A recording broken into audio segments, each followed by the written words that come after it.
যদি আমি পাখি হতাম তাহলে আমি আকাশে উড়তে পারতাম। Hello companions, welcome again to this video.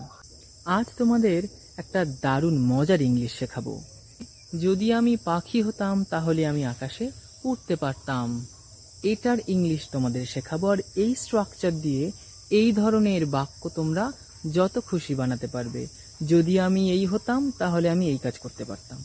তো এই স্ট্রাকচার দিয়ে প্রাণ ভরে তোমরা সেন্টেন্স তৈরি করতে পারবে। তো লেটস বিগিন। যদি আমি পাখি হতাম তাহলে আমি ডানা মেলে আকাশে উঠতে পারতাম।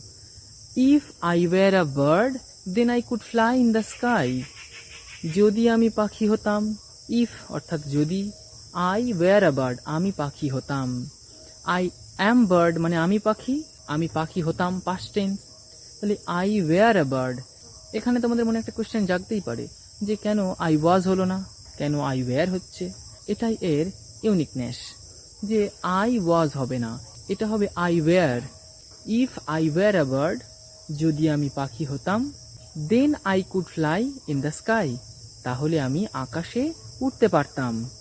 দেন অর্থাৎ তাহলে বা তারপর, আকাশে উঠতে পারতাম, আকাশে উঠতে পারি অর্থাৎ I can fly in the sky, আর আকাশে উঠতে পারতাম I could fly in the sky. ক্যানের পাস্ট ফর্ম কুড, অর্থাৎ পারি পারতাম, আকাশে উঠতে পারতাম I could fly in the sky. If I were a bird then I could fly in the sky. তো এটার ইংলিশটা জানা গেল। এইভাবে আরেকটা যদি বলা যায়, যদি আমি পরি হতাম তাহলে আমি অনেক কিছু করতে পারতাম। If I were a fairy then I could do everything. যদি আমি পরি হতাম অনেক কিছু করতে পারতাম। এভাবে তোমাদের জন্য একটা কাজ থাকলো, যদি আমি ভূত হতাম তাহলে তোমাদের আমি ভয় দেখাতে পারতাম। এটার ইংলিশ কি হবে তোমরা কমেন্ট করে জানাও, আর আমি এর আনসারটা কমেন্টে লিখে জানাবো। তো ক্লিয়ারলি বোঝা গেল তো, এই স্ট্রাকচারে ইচ্ছা মতো সেন্টেন্স এই ধরনের বানাও। So that's it. Thanks for watching this video and see in the next video.